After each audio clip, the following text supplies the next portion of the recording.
I do not believe in taking the right decision, I take a decision and make it right. No nation can rise to the height of glory unless your women are side by side with you. Think 100 times before you take a decision, but once that decision is taken, stand by it as one man.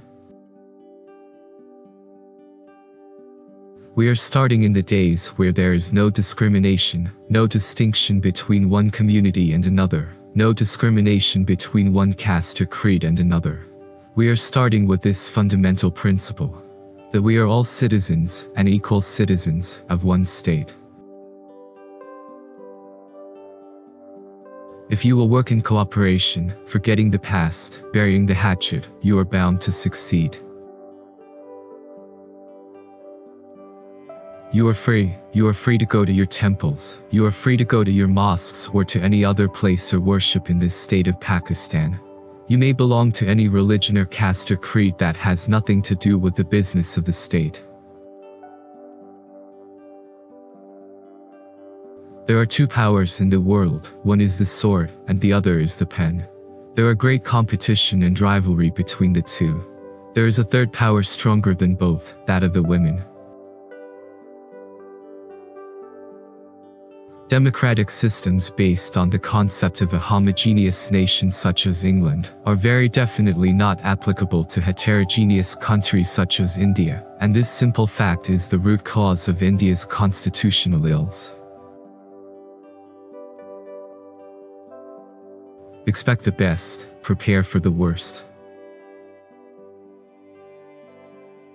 Black marketers are really knowing, intelligent, and ordinarily responsible people, and when they indulge in black marketing, I think they ought to be very severely punished because they undermine the entire system of control and regulation of foodstuffs and essential commodities, and cause wholesale starvation and want and even death.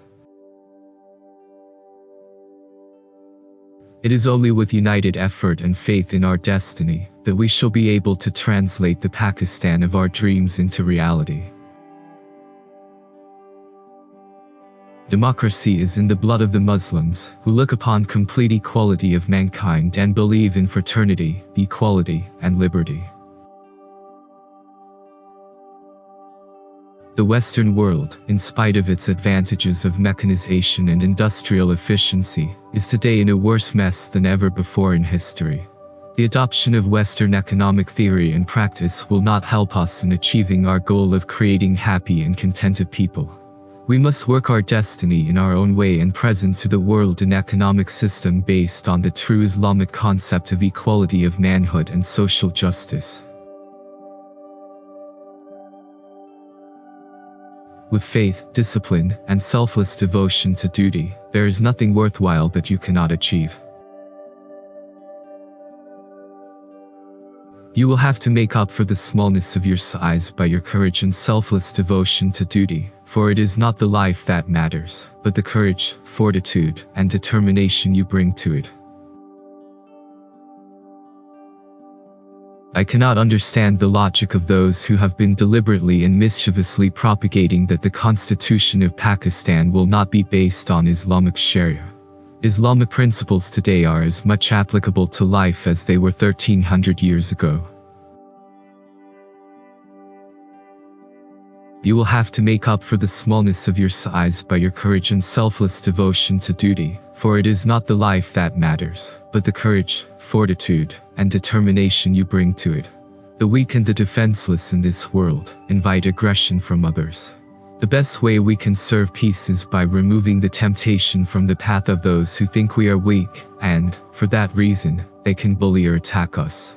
That temptation can only be removed if we make ourselves so strong that nobody dares entertain any aggressive designs against us. Pakistan has come to stay, and no power on earth can destroy it. I have full faith in my people, that they will rise to every occasion worthy of our past Islamic history, glory, and traditions.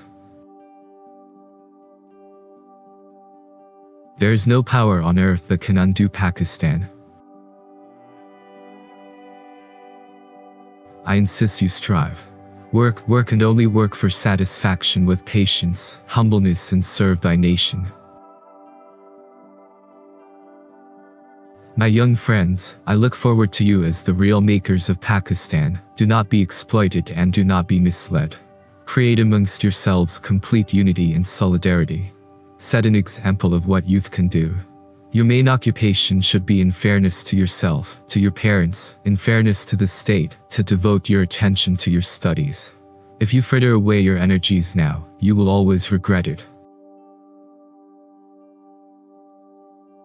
Islam expects every Muslim to do this duty, and if we realize our responsibility, time will come soon, when we shall justify ourselves worthy of a glorious past.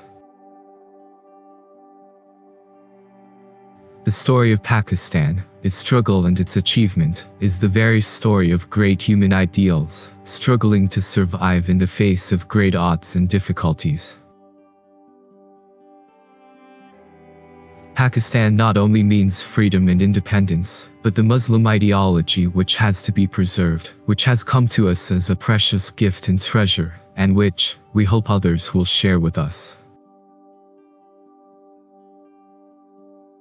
Failure is a word unknown to me. Come forward as servants of Islam, organize the people economically, socially, educationally, and politically, and I am sure that you will be a power that will be accepted by everybody. I don't take the right decisions, I take decisions and make them right. You have to stand guard over the development and maintenance of Islamic democracy, Islamic social justice, and the equality of manhood in your own native soil. If we want to make this great state of Pakistan happy and prosperous, we should wholly and solely concentrate on the well-being of the people, especially of the masses and the poor. Character, courage, industry, and perseverance are the four pillars on which the whole edifice of human life can be built, and failure is a word unknown to me. The first duty of a government is to maintain law and order, so that the life, property, and religious beliefs of its subjects are fully protected by the state. You are free to go to your mosques, or to any other place of worship in this state of Pakistan. Nations who love and sacrifice for their countries find an honorable place in history.